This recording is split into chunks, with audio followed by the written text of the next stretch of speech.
Hello and welcome. My name is Eddie Jennings, and this is the second of a four-part video series on the basics of music notation. In the last video, we covered just what the staff itself is and how to place note heads and such on the staff and how to extend it. In this video, we're going to talk about the actual pitches that you will be writing on the staff and where they need to be on the staff. For example, you want a particular tone of an A that you want to have the performer play or sing. Well, this video is going to show you where you will place your symbol on the staff, so that way the performer will interpret it correctly and give you the correct pitch. At the end of the video, if you found the content useful and informative, make sure that you click like, and as always, click subscribe on the channel so you're aware of when new content is made available. So on to pitches on the staff. As mentioned in the previous video, the position on the staff is what tells us what note name or what tone or what pitch to perform. So the way that we figure out how, or rather the way we determine what notes go on the staff is by using something called a clef. Now this first clef that I'm going to draw, make sure I have my pen selected here, is the treble clef.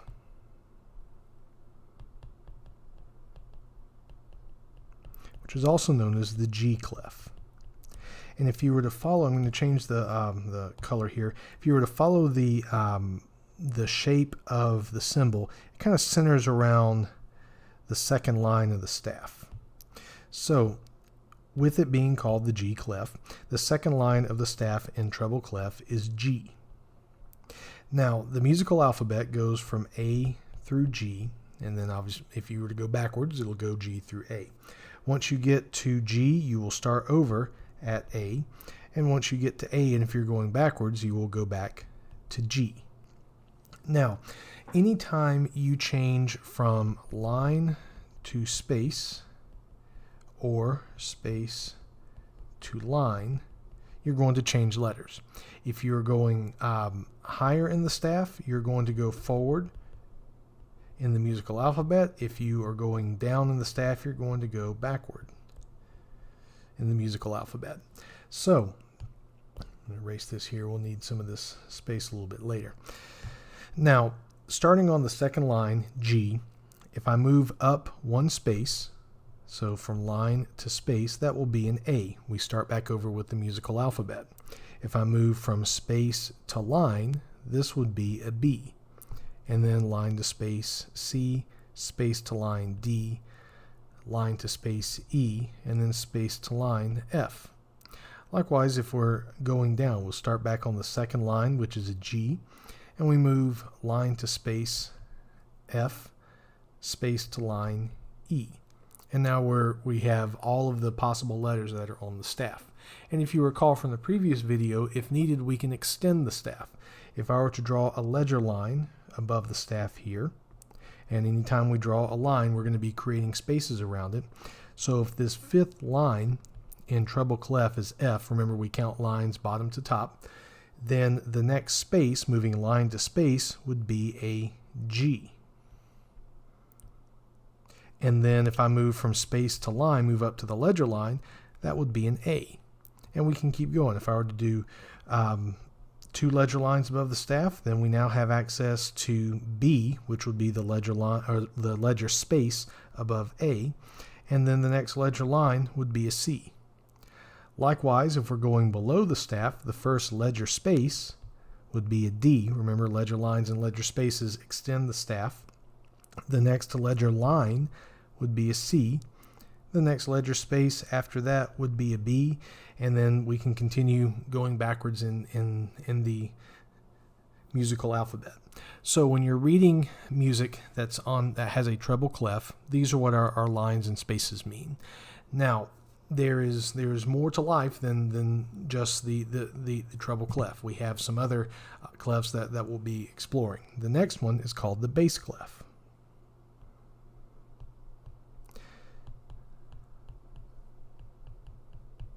And the bass clef is also called the F clef. And if you look at the design of it, you can see the two dots that are on the right hand side of the clef.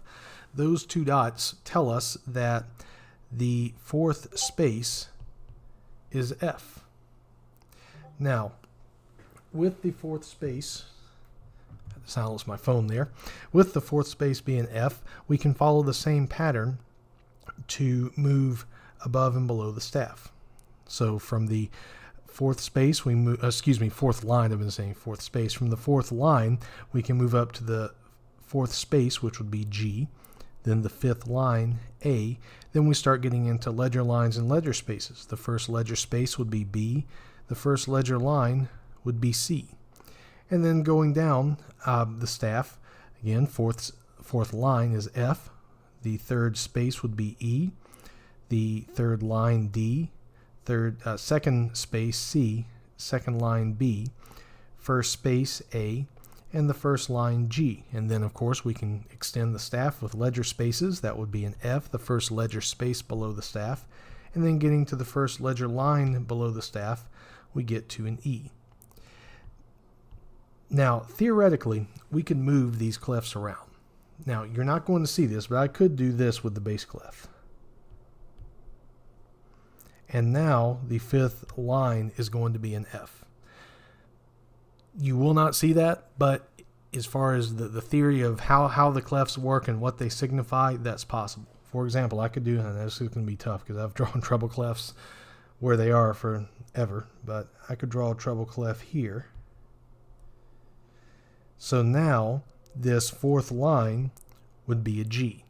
Again, you're not going to see this, but I wanted to show you that it could be theoretically possible based on how clefs work. Now, there is a clef that can move, and that'll be the next one that we go over. So we have our treble clef and our bass clef, and they have their variety of letters. The next clef is called a C-clef. Now, if you're a person that plays in C-clef a good bit, my apologies for my drawing of it. I simply haven't written a lot of music that calls for C-clef, and when I do, I'm usually using a music notation program, so bear with me here. But a C-clef, you're going to have two lines, one thin, one thicker. It's going to be kind of like a double bar that we'll learn about in a future video. And we have a symbol here that has an arrow. And this arrow points to where C is.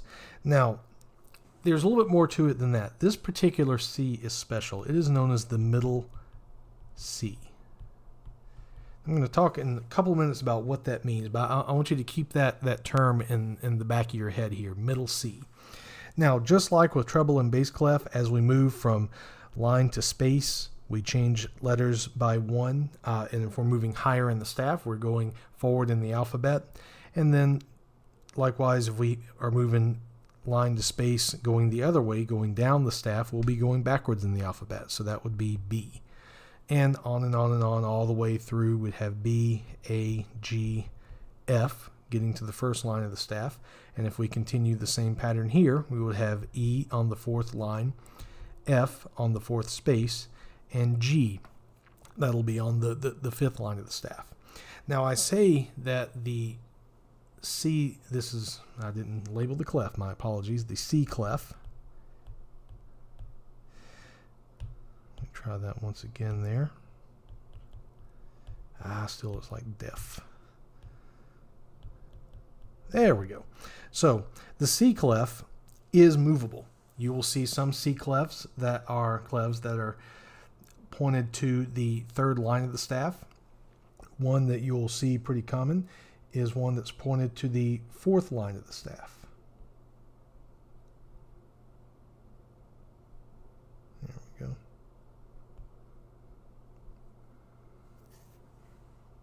Now, let me redraw that.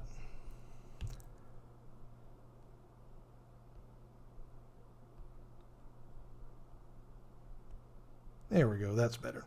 So the C-clef, when it's pointed to the third line of the staff, is also known as an alto clef.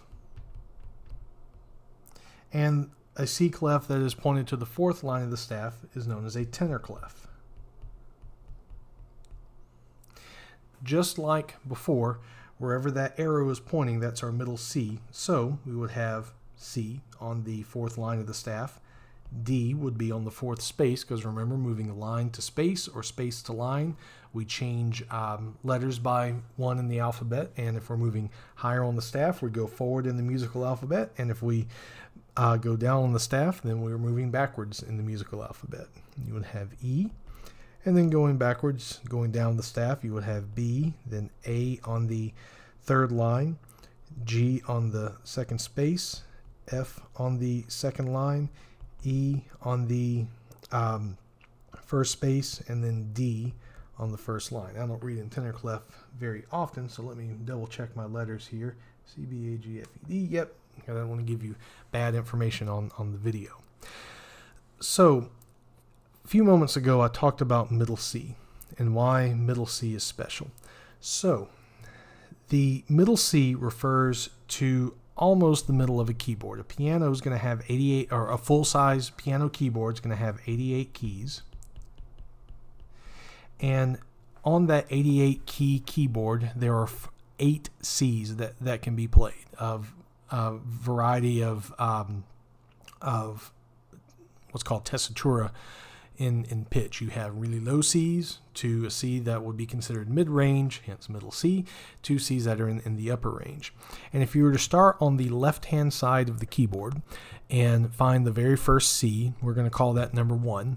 The middle C is the 4th C on the keyboard. And when you get to that middle C, you'll notice that you're pretty close to about the center of the keyboard. So how this applies here, I'm going to clear our page. So here's how this applies. I'm going to start back with that C-clef. And in particular, I'm going to draw the alto clef. That C in a C-clef is middle C. So if you were trying to have a singer or instrumentalist produce a particular tone, and you want that tone to be the same as the middle C on the piano, you're going to write your note head on, let me draw that again. You're going to write your note head, or open note head, on the third line of the staff. Because in the alto clef, the C clef that is pointed to the third line of the staff, a symbol on that line is the same as middle C. And then from your keyboard, you can play that middle C, hear that tone.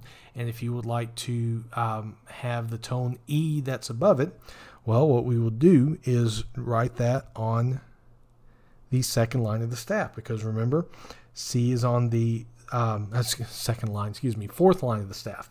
Because if we remember C is on the third line, that would make D be the second space, and E would be the third line. On the keyboard, this will be the E that is above or to the right of the middle C. Now, going below middle C is going to bring us into this area of the staff.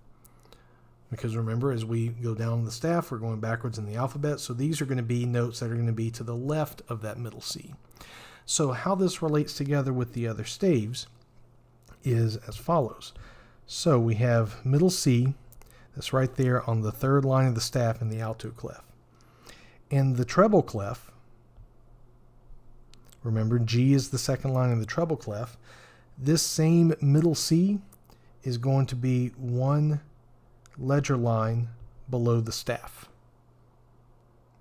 So if you were writing music in the treble clef and you wanted to notate that same middle C, you would write your note on the first line below the staff. This is the same as a note that is on the third line of the alto clef staff, or a C clef staff that's on the third line. For bass clef, that same middle C is on the first line above the staff. So this C is the same as that C that's on the alto clef on the third line of the staff. So what does this tell us? Why do we have all these different clefs? I thought we only had 2, treble and bass. Well, no, there's more than just treble and bass clef. The reason why we have different clefs is because instruments have a variety of ranges, and we as humans, the instrument we're all born with, the voice, has a variety of ranges as well. You know, most men are going to sing lower pitches than most women. And so when we're notating that and we're trying to And we use that middle C as our guide point of, all right, so this particular tone, what notes do we want to have in relation to that tone, higher or lower? If you're primarily writing notes that are below middle C, then it probably makes sense to write them in the bass clef. And this is why, if I were to draw on the staff underneath here a treble clef, and let's say that I wanted to notate the following pitches. We're going to do this note, which in the bass clef is also a C, but it's now a whole octave below middle C. Remember I talked about the 8 C's on the keyboard? This would be C number 3. This is below the middle C. And if I wanted to draw a C, a B, and an A, to draw the same notes on the treble clef, I would have to draw this.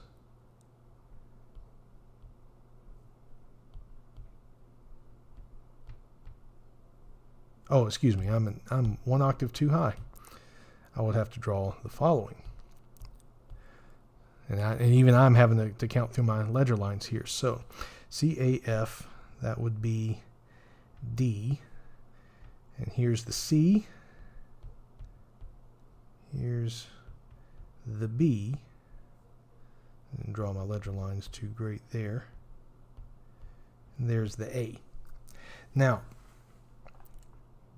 that's a lot of ledger lines to count. And remember, ledger lines, since every note gets its own individual set of ledger lines, when a singer or instrumentalist is having to interpret that, they have to go through that process of C, A, F, D, and figure it out. Now, I'm sure there are going to be clarinetists and flutists in my audience that go, ledger lines, we can handle that all day, because they have a very wide instrument range. They tend to be written in the treble clef, and they have ledger lines on either sides. For the rest of us that are the mere mortals of the world, we can handle a few ledger lines, but once we start getting into 4 and 5 ledger lines, that's a bit tough. So it wouldn't make sense to write these notes in the treble clef.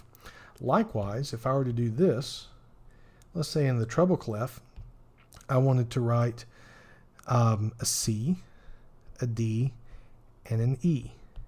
Now this C is 1 octave higher than the middle C, so this would be number 5 on the keyboard. If I were to draw those same notes in bass clef, let me shift this over a little bit. I like this tool because I can cut and paste some. If I were to draw these same notes in bass clef, I'm going to have, let's see, C, E, G, B. There's the C, G, B, there's the D, there's the E. Again, a huge number of ledger lines to be able to notate those notes in bass clef. So we have the different clefs, so that way instruments of a variety of ranges can be reading more in the staff, and that makes life easier. The C-clef is the same way.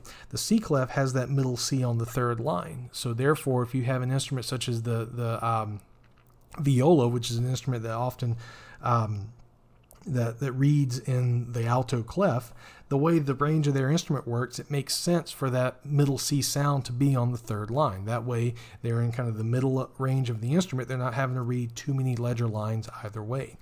That one clef that I mentioned earlier, the tenor clef, which is the C clef, that's on the 4th line. Sometimes you will see trombone players reading in the tenor clef because that eliminates some of the ledger lines they might be reading if they had a part in bass clef. The trombone can have a pretty high range, and writing in the tenor clef makes more sense for them. So the big thing to remember is that the staff itself is meaningless as far as the notes that you want to have a performer, singer play. You have to have a clef sign in order to give meaning to the positions on the staff as far as letters.